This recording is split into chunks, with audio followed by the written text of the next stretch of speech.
বলবে এই যে তত্ত্বকথা, এই কবির বাণী, আমি বলবো এ সত্য, তাই এ কাব্য। এ আমার অহংকার, অহংকার সমস্ত মানুষের অহংকার পটে বিশ্বকর্মা তত্ত্বজ্ঞানী জপ করছেন নিঃশ্বাসে প্রশ্বাসে, না না না না পান্না না চুনি, না আলো না গোলা, না আমি। ওদিকে অসীম তিনি স্বয়ং করেছেন সাধনা মানুষের সীমানায়, তাকেই বলে আমি।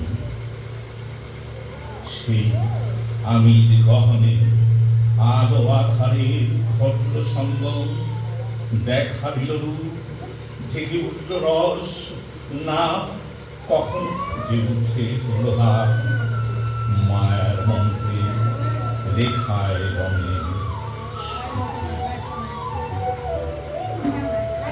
এটি হল না তত্ত্ব, আমার মন হয়েছে পুলকিত। বিশ্ব আমি রচনার আসরে হাতে নিয়ে তুলি, বলেছেন পুরো চন্দ্রটা নিষ্ঠুর, চতুর হাসিকার, মৃত্যুদূতের মতো ঘুরে মেলে আসছে সেই পৃথিবীর পাঁজরের কাছে। একদিন দেবে চরম প্রাণ তার সাগরে পর্বতে, মর্তলোকে মহাকালে নতুন খাতায় পাতা জুড়ে নামবে একটা মহাশূন্য, ঘিরে ফেলবে দিন রাতের জমা খরচ, মানুষের কীর্তি হারাবে অমরতার গান, তার ইতিহাসে লেগে দেবে অনন্ত রাত্রির কালি। মানুষের যাবার দিনের চোখ বিশ্ব থেকে নিকিয়ে নেবে রং, মানুষের যাবার দিনের মন ছিনিয়ে নেবে রস। শক্তির কম্পন চলবে আকাশে আকাশে, জ্বলবে না কোথাও আলো। বিনাহীন সভায় যন্ত্রী আনন্দ নাচবে,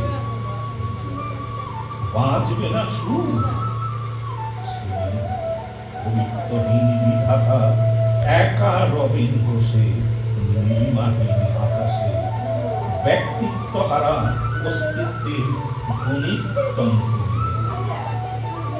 তখন বিরাট বিশ্বভুবনে দূর দূরান্তে অনন্ত অসংখ্য লোকে লোকান্তরে এ বাণী ধ্বনিত হবে না কোনো ধানে। আমি ভালোবাসি বিধাতা কি আবার বসবেন সাধনা করতে যুগ যুগান্ত ধরে, প্রলয় সন্ধ্যায় জপ করবেন কথা কও কথা কও। বলবেন বলো তুমি সুন্দর, বলো